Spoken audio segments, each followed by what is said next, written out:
ओम शांति। ये एक बहन का बड़ा ही सुंदर अनुभव आया है। तो इन बहन को बहुत टाइम हो गया इनसे ज्ञान में, और इनकी लौकिक माता जी और लौकिक जो इनकी बहन है वो भी ज्ञान में है। बड़ी बहन वो भी ज्ञान में है सभी। तो ये बताते हैं कि इन्होंने ना एक बार अपना ना जैसे नया घर लिया, तो नया घर ले लिया तो उसके बाद देखो नया घर लेते हैं, उसके बाद रजिस्ट्री जो भी एग्रीमेंट होता है उसके कागज़ हमारे पास होने चाहिए। पर बहन कहते हैं कि भाई जैसे इन्होंने घर तो ले लिया पर उसकी ना रजिस्ट्री नहीं हुई थी अभी तक, और कहते उसके ना तो हमने कागज़ लिए ना ही कोई एग्रीमेंट था हमारे पास। कहते कोई भी मतलब घर से रिलेटेड कि ये घर हमारा है उससे रिलेटेड कोई भी हमारे पास कागज़ नहीं था। और जबकि कहते हैं हमने पूरे पैसे, जो भी बंदा था ना उसको पूरे पैसे इन्होंने दे दिए थे। और फिर बताते हैं और उससे ना इन्होंने मांगे भी नहीं कभी कि भाई हमें उसकी रजिस्ट्री करवानी है, रजिस्ट्री के कागज़ तो हमें, और एग्रीमेंट वगैरह कहते कुछ भी इन्होंने ना उनसे मांगा ही नहीं। और बस ये छोड़ दिया कि बाबा अपने आप बैठा है, बाबा अपने आप देख लेगा, और ना ही उस बंदे को कुछ बोला इन्होंने। तो एक बार बताते हैं कि बहन जैसे ना सिरसा से है, इनका जो मायका है वो सिरसा है। तो सिरसा जा रहे थे तो वहाँ पे सेंटर पे गए, तो कहते बात करते करते दीदी से, वहाँ जो दीदी पे दीदी थी ना सेंटर पे, उनसे बात करते करते ऐसे घर का जिक्र आ गया उनके आगे। तो उन्होंने ना ऐसे भी बोल दिया कि भाई हमने तो दीदी हमारे पास तो कोई कागज़ ही नहीं है और हमारी अभी रजिस्ट्री नहीं हुई। तो है ना कहते हैं दीदी बहुत हैरान होगी, कहते आप ये लोग क्या कर रहे हो।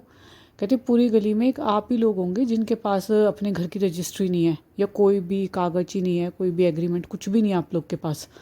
तो कहते उन्होंने थोड़ा सा मुझे वैसे भी तेज़ बोला कि नहीं अभी जाके ये काम करवाना है। और कहते मुझे ऐसा लगा कि जैसे मुझे ना बाबा ही बोल रहे हैं। बल्कि बाद में ना दीदी कहते हैं दीदी यूँ भी बोले उन बहन को कि मैं थोड़ा सा तेज़ बोली हूँ, पर लेकिन आप बुरा मत मानना, पर ये बहुत ज़्यादा ज़रूरी है, आप जाके अपनी फटाफट वहाँ पे ना रजिस्ट्री करवाओ। तो वो है ना बहन बोली कि नहीं दीदी मैं तो बिल्कुल बुरा नहीं मान रही, और जबकि मुझे ऐसा लग रहा है कि जैसे बाबा ही बुलवा रहा है आपके थ्रू। और फिर कहते हैं कि अब तो मैं जाते ही सबसे पहले यही काम करूँगी और बाकी काम सारे बाद में करूँगी।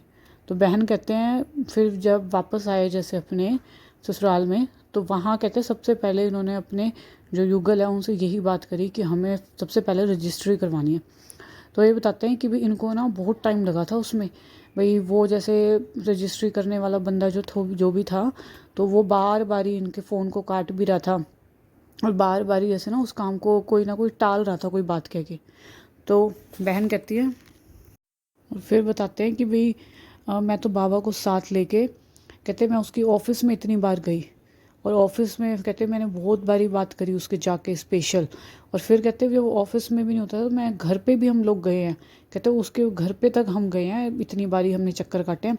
और लेकिन फिर बस जब बाबा को बोला था ना कि बाबा ये काम आपको ही करवाना है, और कहते बस करके, और कहते बहुत टाइम लग गया था पर इस चीज़ को आखिर में ना उसको ये हमारा ये काम करना ही पड़ा। और फिर कहते बाबा को शुक्रिया कर रही थी कि मैं बाबा अगर आप मेरे को दीदी के थ्रू ना, अगर आप मेरे को इसका बताते ना कि हमें ये करवाना है ज़रूरी, तो कहते शायद हम तो इस बारे में भूल ही चुके थे, क्योंकि कोई भी इस बारे में बात ही नहीं की रही घर में किसी ने। तो ये बहन का बहुत ही अच्छा अनुभव है। आपका भी कोई अनुभव हो तो ज़रूर शेयर कीजिएगा। ओम शांति।